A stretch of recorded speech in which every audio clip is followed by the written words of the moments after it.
It was a time of great uncertainty in Judah. King Uzziah had just died.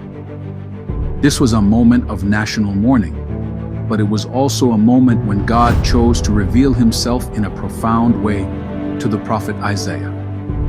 One day, Isaiah had a vision. He found himself in the very throne room of God.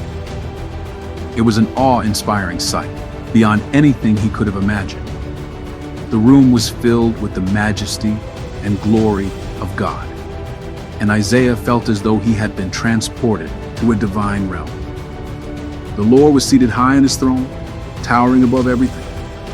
His robe filled the temple, symbolizing his immense power and majesty. Around God were seraphim, heavenly creatures, fiery and radiant. They had 6 wings. With 2 wings, they covered their faces, as no one could look directly at the glory of God. With 2 wings, they covered their feet in humble submission, acknowledging God's holiness.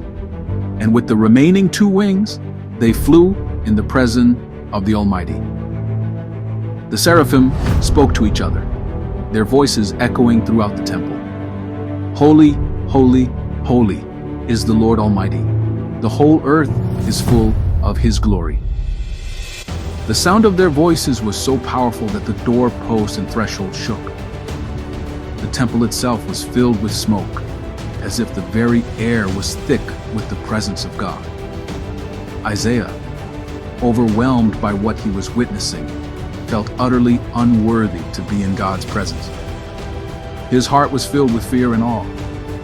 He said, "Woe to me! I am ruined, for I am a man of unclean lips, and I live among a people of unclean lips, and my eyes have seen the King, the Lord Almighty."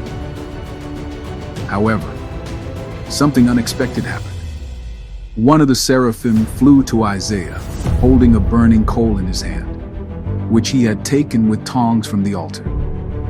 The seraphim touched the coal to Isaiah's lips, saying, "See, this has touched your lips. Your guilt is taken away, and your sin atoned for." Isaiah's guilt, his uncleanliness, was forgiven. His sins were purged, and he was made pure in the sight of God. This was not something he could have done on his own.